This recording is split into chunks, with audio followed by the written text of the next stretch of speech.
Geeks and geekettes, ladies and gentlemen, boys and girls, gats and gittens, welcome back once again for another edition of Ask Chuck Dixon, where you merry few, you band of brothers, get to ask me questions about what I do for a living, and what I do for a living is write comic books. So remember, there are those yet abed, holding their manhood cheap, who wish they were here with us on Ask Chuck Dixon Day. David Wolf, if you were given the keys to the DC Kingdom with a mandate of rebooting the characters and continuities, would you, 1, blow it up completely and start everything over from absolute scratch? 2, cherry pick which stories were still canon and then essentially publish a list of which stories were still in continuity and which weren't? 3, rewind the tape to a certain point in time, 0 hour, just as an easy example, and then move forward from that point on. For clarification, everything up to ZH would be in continuity, nothing after ZH. Which of these or none of these would be the best approach and why? Well, welcome to I Tell You What I Do, man.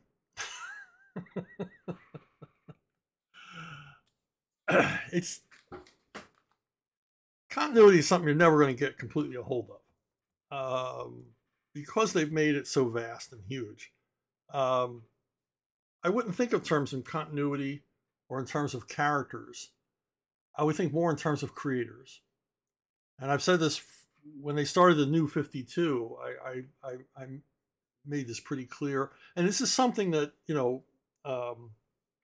has been a part of comics history. Is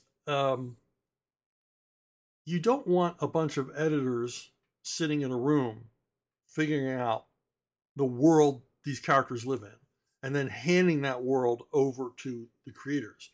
You want the creators creating that world. And after all, the Marvel Universe was not created in a day. It was created over time in an assembly of stories. And it was all done loosey-goosey and messy and everything else. But hey, it turned out pretty good, didn't it? It turned out pretty good, and in the end, it was pretty darn consistent.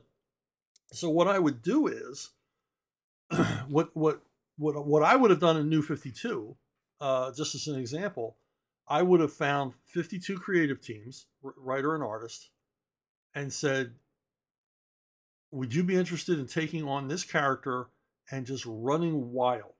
And there are very few rules. You can't willy-nilly start killing or altering characters long associated with this franchise. In other words, you can't just, kill Dr. Octopus. You can't just make Commissioner Gordon a woman. You stick to what was before, but beyond that, go crazy, go nuts. And we'll figure out the continuity as we go along, and we'll all play nice. And I think that the teams of creators would play nice. I mean, comics is a small town. So many of us know each other or are willing to meet each other and talk and not get in each other's way. And I think everybody would have played nice for the most part. There's a few people that never want to play nice, but what are you going to do? So you give them Firestorm. But that's what I would do. I would have the creators run it with the editors editing. Guiding, doing what editors are supposed to do, putting up guideposts, putting up guardrails, and saying, don't go beyond this point, don't go beyond that point. And yeah, it's harder work for the editors, but they haven't been doing much recently. I don't see where these books are really being edited by anybody. I don't know what they're doing. Taking really, really long lunches, coming in late, leaving early. I don't know what they're doing. They've largely just become traffickers of artwork and scripts, and that's not an editor's job. That's an associate or assistant editor's job.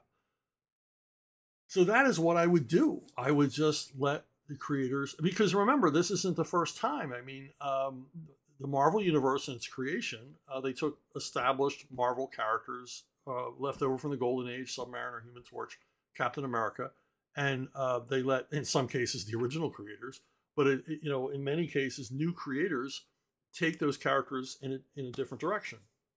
another, you know, Denny O'Neil's changes to Batman. They weren't done in a company-wide sweep and a complete change of continuity. It was just a new creative team, new sheriff in town. We're going to do things differently, and they did. John Byrne on Superman.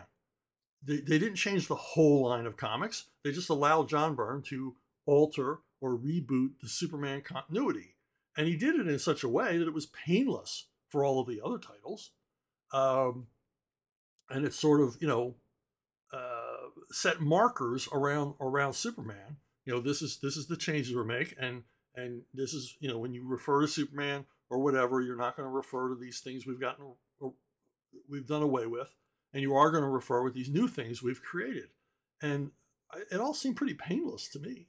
It didn't require a complete company overhaul to do that. So I think continuity is something that is amorphous. It's malleable. It's whatever you want it to be. We're making stories up. It's all made up. So let the creators make new stuff up, or and don't get in their way. Let them, like I said, go wild. I mean, I certainly made an awful lot of alterations to Batman when I was on it, and they didn't impact the rest of the continuity. They just impacted Batman. In fact, they didn't even really impact Batman, because I don't think a lot of the stuff I created lasted beyond me. Alterations to the Batcave and new Bat vehicles and new Bat gadgets and all that stuff, and naming streets and naming bridges and naming rivers around God. I don't think any of that survived, me after I left. So another thing I would do at DC is I would explore other genres. Vertigo was the last successful attempt in comics for a major comic book company to try to find a new audience, and it was largely successful. I mean, I didn't care for a single Vertigo title, but I wasn't the audience for them. They, whoever the audience was for them, they responded, and Vertigo was successful. It launched a number of movie and television franchises, and it did pretty good. And it was an active search for a new audience for comics, a new niche for buying comics, and I think they need more of that. Not necessarily bringing Vertigo back, which wouldn't be a bad idea, but thinking about other genres. I would bring back the war comics, and because they had a huge audience in the 1970s, the Bronze Age. The war and Western comics at DC were their top selling titles, and for good reason. It was quality stuff, and readers hey, guess what? Readers responded to quality. So that's what I would do. I would let the creators run wild, and I would find other other genres, and by finding those other genres, you're going to find new audiences. I mean, I have a mystery line of comics, a crime line of comics, whatever, a spy, whatever's popular at the time. That's the way comics used to be. Whatever genre was popular in TV or movies, the comics tried to ape it. But ever since the 80s, it's been superheroes all the time, 24/7. And we see what happens when you just, only serve vanilla at your ice cream stand. You're going to lose to the competition. Christopher Cohen. Given Denny created Arkham, did you ever consider a story revealing the asylum had some Lovecraftian influence over its inmates' patients, elevating their mental illness to super insanity and their levels of aggression to super violence? If not, do you think looking back it could have been worth exploring? Honestly, no.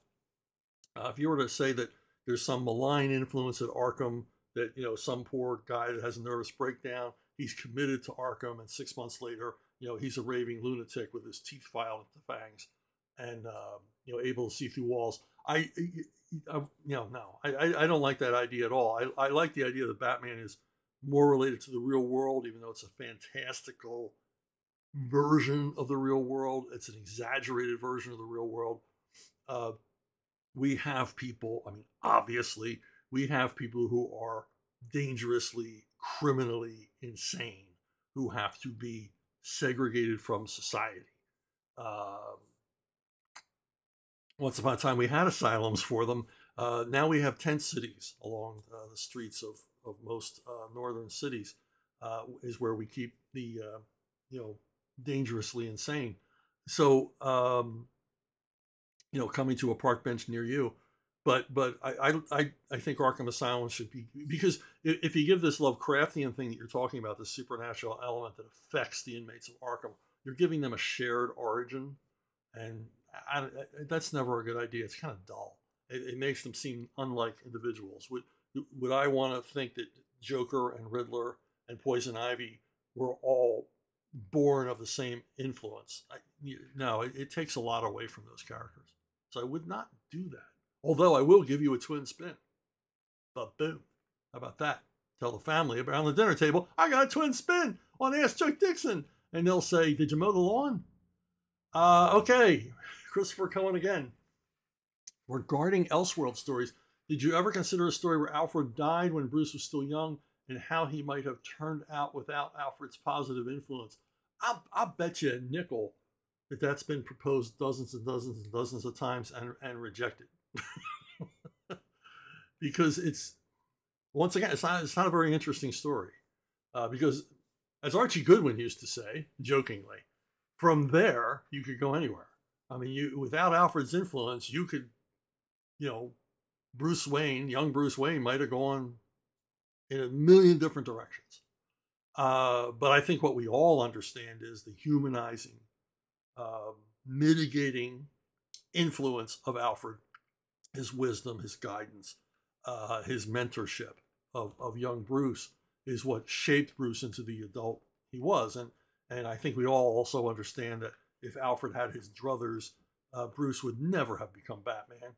But even as a child, and that's where that's the thing about Batman in my mind, he's a character born out of childhood trauma. This childhood trauma driving Bruce, Alfred couldn't stand in the way of that. Even as a child, Bruce had the strength of will that he knew how he was going to direct his life. And when Alfred realizes this, well, I can't stop him, but I've got to be here and do what I can. And that's the beauty of the relationship. And of course, without him, most likely you would have a psychotic loner Batman who would, go further and further into the darker side of life, the grimmer side of life, possibly becoming a lethal crime fighter as he was in his earliest iterations in the Golden Age. But I think we pretty much answered the question already about what would happen if we had a Batman without Alfred's influence. Nightfall pretty much answered that question with Jean-Paul Vallée becoming a homicidal psychotic maniac, which I think we know he was before he donned the Batman mantle. There was a lot of things about Jean-Paul Vallée that Bruce Wayne didn't know that we knew as readers, which really made the story even cooler, right? Because we know, hey, I know something you don't know. Batman doesn't know what's really happening, and we do. And I love stories like that. But yeah, Azrael as Asbats kind of answers that question. What if there was Batman, but there had been no Alfred? So, boom. Two good questions, though, I gotta say. Puzzlers. Ryan Barrett.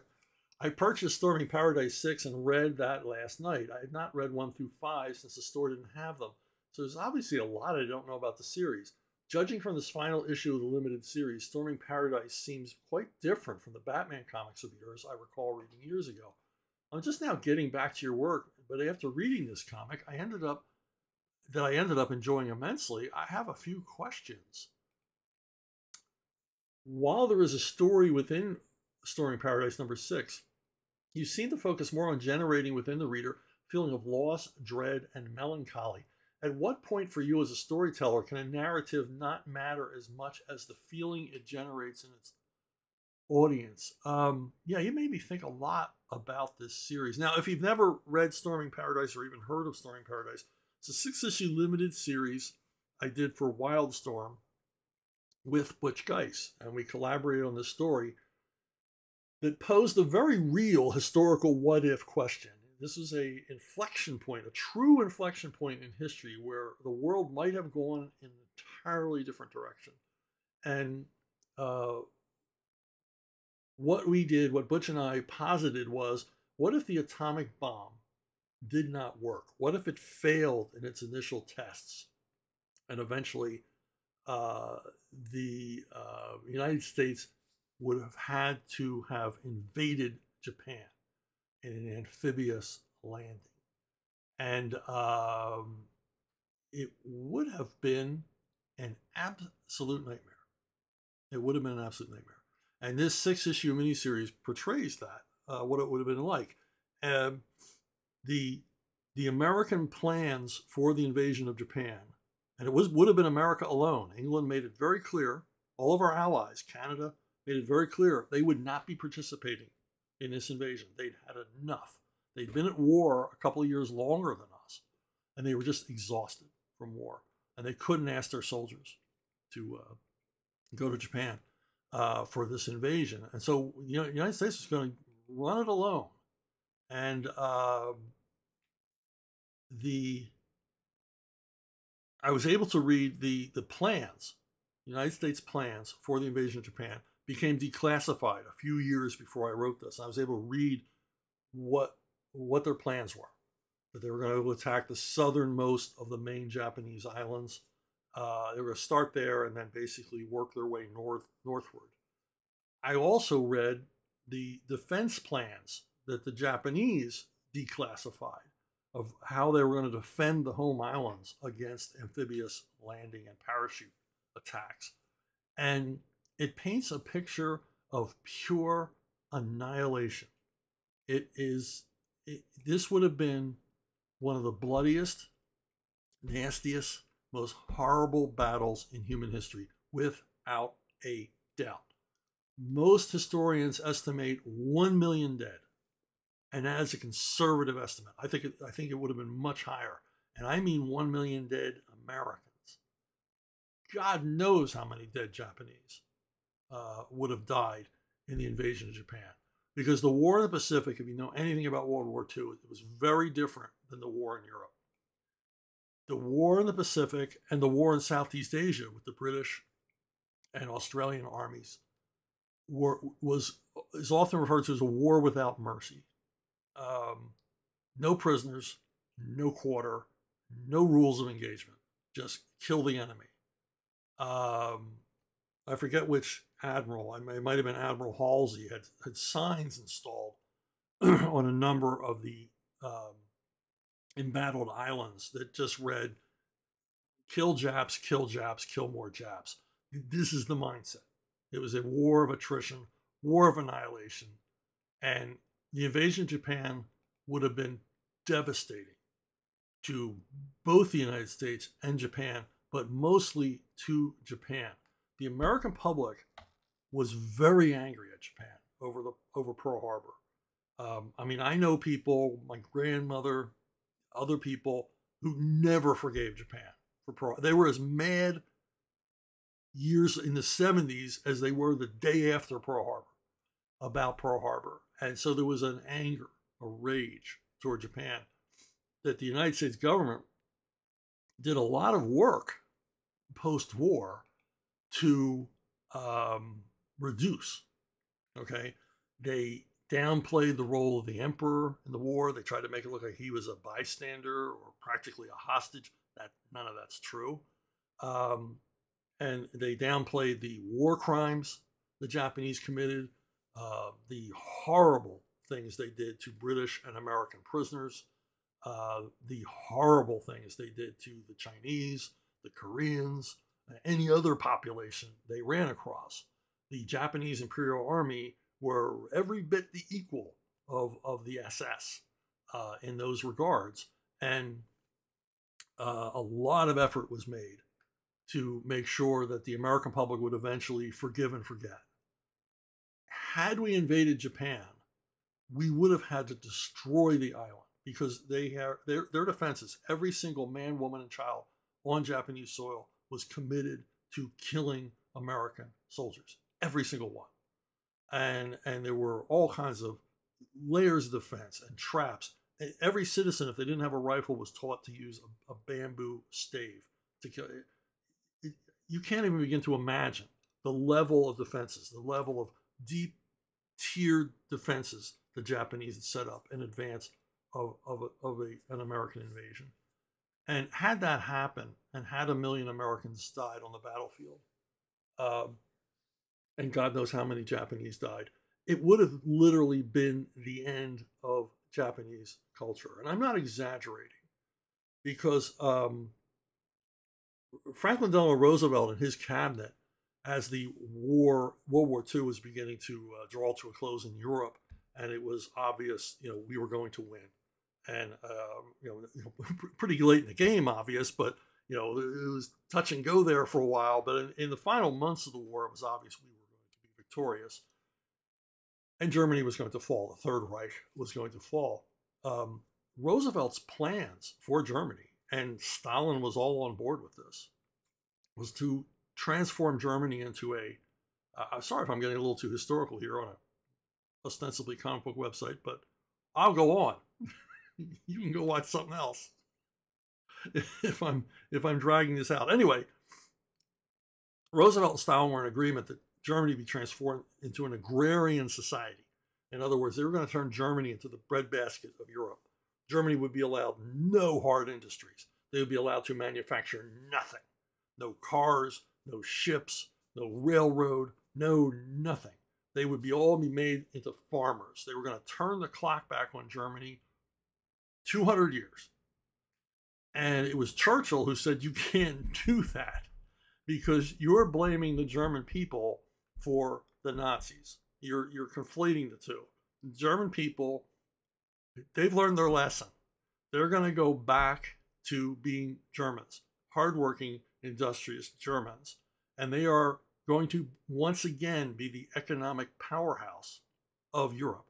He says, without Germany as an industrial power, he said, all of the European nations will suffer.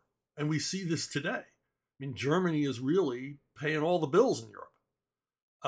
So Churchill was dead on accurate. And he stopped this idea of turning back the clock on the German people. Now, he would not have been able to do that for Japan if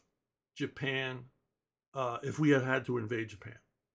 If the United States had to invade Japan, millions of casualties on both sides, the country destroyed. We would have to completely destroy Japan, and then we would occupy it, and we probably would have occupied it to this day, and we would alter Japanese society. Now, Japan is very much a homogenous society. It's very much all Japanese. I mean, you can move to Japan, but you can't become Japanese. We would have taken that away. We would have taken away everything that was special. We would have destroyed their heritage. We would have imprisoned their emperor. We would have just gutted that country, and literally we would have laid waste to their culture the way the Romans laid waste to the culture of Carthage, and started over again with something else. And who knows what Japan would look like today, and who knows what our world would look like today without Japan, as it is meant to be, without the Japanese people and their culture, continuing to exist. And that's what we posited. And largely, you're right. I was going for a mood with this book. It's a war story. It's a little bit of a spy story. It's a little bit of a suspense thing. But overall, it's an ensemble cast, a collection of vignettes. It's much like the movie Longest Day, which is a series of vignettes about the D-Day landing. I didn't so much try to tell the whole overarching story of D-Day as what D-Day was like seen through the eyes of individuals participating in it. That's very much what I wanted to do here. I also wanted to present in the starkest way possible the horror that this event would have become over time. The absolute nightmare of a battle scenario that the invasion of Japan would present. And I think Butch and I pulled it off pretty good. And the hopelessness, maybe your grandfather, maybe your dad would have had to have gone to Japan.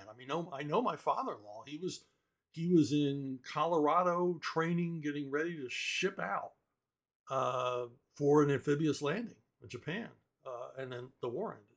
And he had already served in Italy with 10th Mountain Division. He'd already been in combat for 2 years. And they were going to send him to Japan along with, everyone else in his unit and lots of other. And my own father might have been called up again. He was in the Army Air Corps.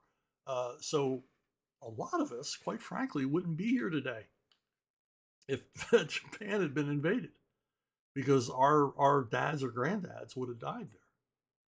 So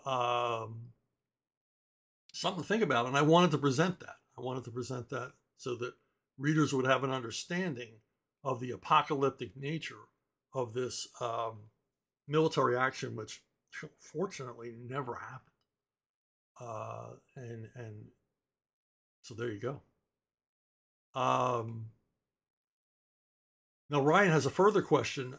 You end with the Emperor's poem. Poems do not typically contain a narrative, but aim to evoke emotions and feelings. Did you write this limited series as more of something akin to a poem rather than a narrative? It's almost dreamlike. Yeah, I think, I'm not one of these guys who says, I'm going to write it this way, or I'm going to use this tone, or this is the theme of my work. All of my characters will learn this by the end of the story. I just don't write that way. I just have a feeling, a gut feeling, a number of big scenes, an idea of where I want to go, and I just start going there. And I think the fact that this is set in Japan and features an ensemble cast of Japanese characters as well as an ensemble cast of American military characters, I wanted to include haiku. And haiku poetry is all about feeling and emotion and, senses rather than a narrative. There's never a narrative in haiku. It's, if you know anything about haiku, you probably taught haiku in school, or if you weren't, you should have been. And so we end on the Emperor's haiku, just to show basically how detached from reality he is. So yeah, that's where I was going, or that's where I got to eventually. I didn't plan any of this. It seemed to be the best way to tell the story, and it sort of evolved over time. And I gotta say, Butch had a lot of input as well. And just as an aside, two famous people appear in this, and other than, Harry Truman and Robert Oppenheimer and characters like that.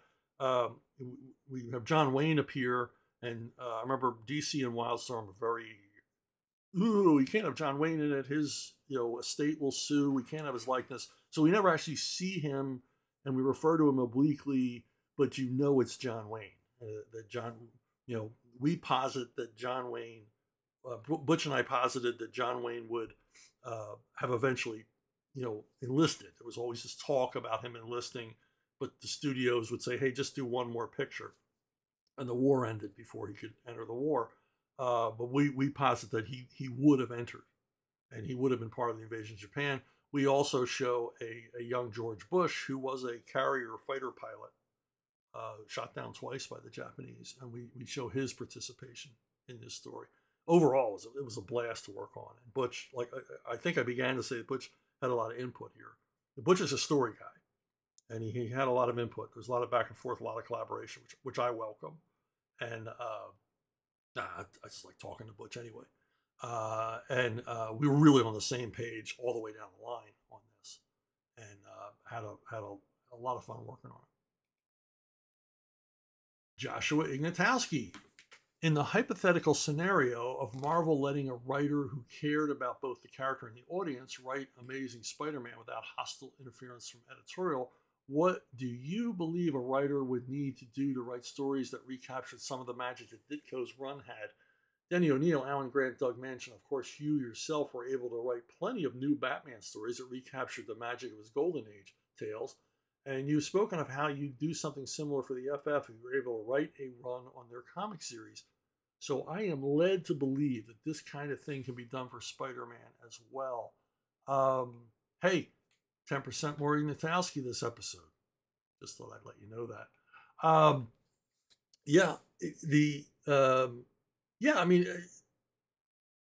Ditko laid down a template that I used for Robin. When I wrote my Robin monthly, I very much influenced, not by the events or the ideas or plot lines of Ditko's Spider-Man, but by the way he would layer story and his attention to the ensemble cast and the importance of Tim Drake's secret identity to the stories. That, let's never forget that who's being Robin.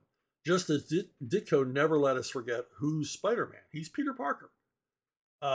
He's that's who he is. He is Peter Parker.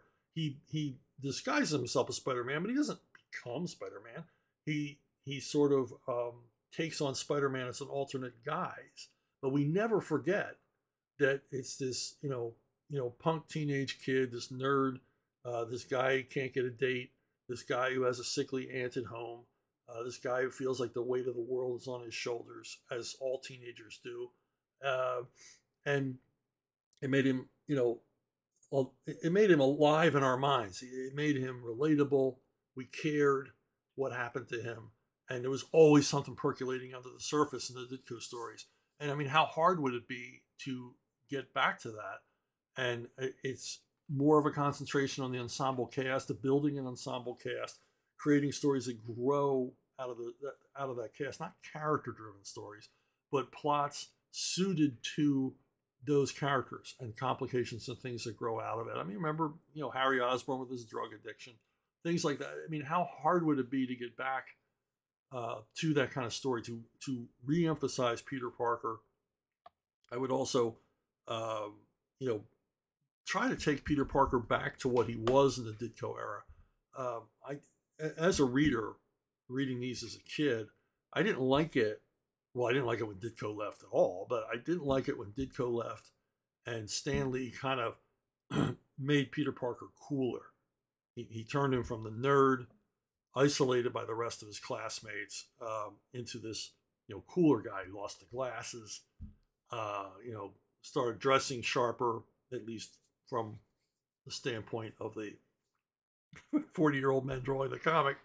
And, as you see this picture, he's riding a motorcycle. He's the cool guy. So they kind of turned him from Wally Cox into Steve McQueen. And for me, it didn't work. I didn't care as much about him anymore because his personality had changed. He wasn't facing a lot of the same problems and certainly not a lot of the same doubts that he had as Peter Parker. And it made him less relatable because how many of us were the cool kid in school? Certainly not most of us who were reading comics.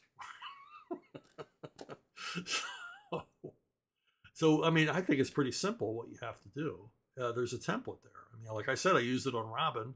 It wouldn't be that hard to apply it again to Spider-Man because that's where it came from.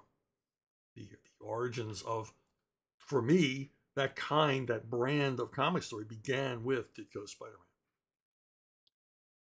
Okay.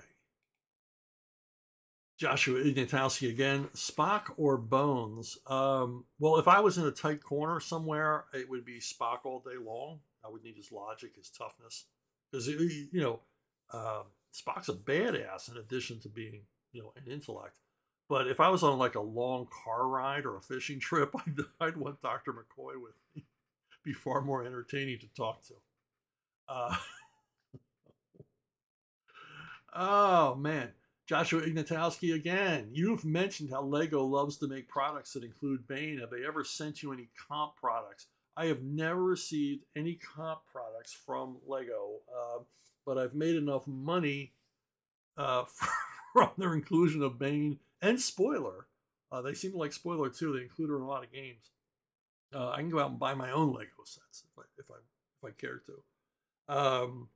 So no biggie. I don't expect Lego to send me comps, but I'm very grateful that they include him in play sets. They make minifigs of him all the time, and even more so, they include him in every DC game, even ones that don't make any sense. I mean, they had a Justice League in Space Lego game, and they found a way to include Bane. So I think they like Bane a lot. And but I used to when DC was through Diamond Direct producing their own action figures and plushies and things like that. I would get stuff from DC. The DC licensing people who were all wonderful. sometimes sent me some of the Fisher Price sets, the Imagine X sets that Bane appeared in. That's cool. And McFarlane Toys, if they produce anything Bane related, and I just send them an email, they send me one free, which is cool. I don't overuse that. I really only did it when they did one of those Build a Bane things where you had to buy like 6 action figures to get. And I said, man, is there any way I could get one of those Banes without having to buy, without having to spend $150 on action figures? And they said, you betcha. And they sent me one. So very cool. Nice people. Nice folks. Okay, Joshua Ignatowski again, but boom, it's a quadruple attack here. Who's your favorite villain in Connor Hawk's Rogues Gallery? I didn't even have to think about this. Tezcatlipoca. He's a guy who transforms himself into a earthly version of an Aztec jaguar god. I just thought, when I thought of him, I thought, oh my goodness, I can't wait to see Rodolfo DiMaggio draw this guy. And he's my favorite because he really was, in the hands of Rodolfo, and as the story turned out, he really was a terrifying character and quite the challenge for Connor Hawk because, as you can see, he takes a lot of punishment. Those arrows are not slowing this cat down. So, yeah, he was probably my favorite, mostly from a visual angle. I think I might have used him again a couple of times. I believe he appeared in Last Laugh in one of the issues. I just don't recall. But I was always trying to figure out ways to use this character during my time at DC. I should have done a story where he met Catwoman. But, hey, it could still happen, huh?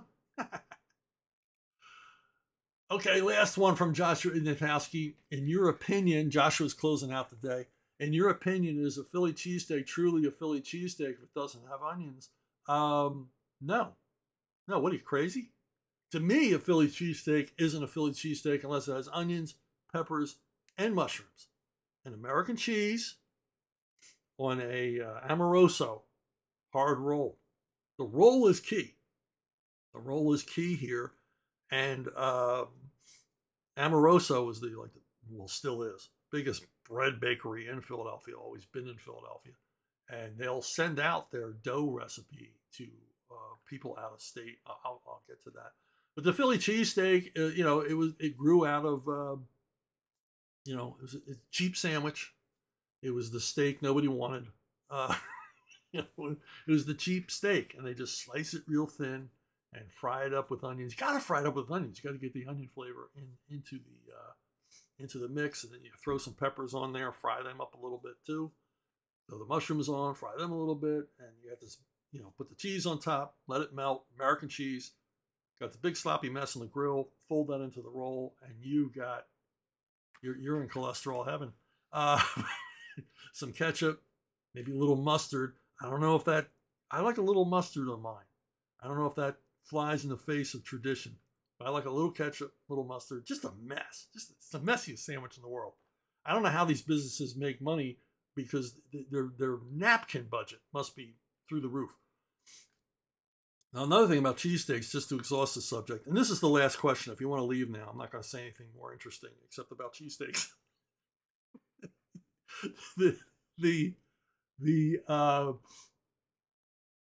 People that visit Philadelphia that aren't from Philadelphia, and they think they know Philadelphia because, somebody took them to Pat's or Geno's in South Philly to have a cheesesteak. And people will say to me, people from Texas, Louisiana, wherever, well, you're from Philadelphia. Do you like Pat's or Geno's? The answer is neither. Neither Pat's nor Geno's is a real cheesesteak. I hate to say. They are not a real cheesesteak. They're a slab a minute steak with some cheese whiz on it. And it's not a cheesesteak. It is not chopped up. It's not always cooked with onions. It's cheese whiz? Seriously? It's like putting mayonnaise on a hoagie. I mean, please. Can't have it. So you want to find, some rinky-dink like corner place, and all over Philadelphia suburbs, there's plenty of hoagie and cheese steak places you can go to, and they're generally always better than Pat's or Geno's. So there you go. Now, you might say, well, Chuck, you don't live in Philadelphia anymore. Where do you get your cheesesteaks and your hoagies? Well, thankfully, Wawa opened down here. Wawa from Wawa, Pennsylvania, opened up, a whole bunch of, they were open one a week down here in Florida for a while there. And they make a hoagie. They make a great hoagie. They bring the water, they bring Philadelphia water down, because that's the key to bake the bread. So the bread's, indistinguishable from the bread I grew up with as a kid. And they make a hoagie the way hoagie should be made, with oil and vinegar, and to your liking. Boom, I'm home again. As far as cheesesteaks go, there's two places down here in Philly that make a darn good cheesesteak in the tradition of all those Philadelphia greasy spoons. So I'm okay. I'm okay on that end. And Wawa even carries Tasty Pies. Well, they don't carry the full variety, which is sad. But there is a place here. It's Philadelphia Flavor, and they even have the Daily News there every day, the Philadelphia Daily News, which is a total rag of a tabloid. And they had Tasty Pies and Hers chips and, all that frosty root beer. So there you go. Okay. If you have any food preferences, want to share a menu, tell me about, reminisce about mom's cooking, contact me at brunobookstore@gmail.com. brunobookstore@gmail.com is the most reliable, steady way to reach me with your questions, answers, suggestions, kitty pictures, doggy pictures, and all the rest. So I want to thank you for listening. I want to thank you for watching, liking, subscribing, whatever you did. And thank you for the awesome questions. You people ask the greatest questions. Some are real thought provokers. Some make me think a bit. Some make me go back and do minimal research. As you've all pointed out, I often make mistakes on this podcast, but I willingly admit that, mea culpa. I don't remember everything perfectly. Who does? And if I had to do full research, I could only do one of these a month. So thank you for your patience as well. And I'll see all of you down the road.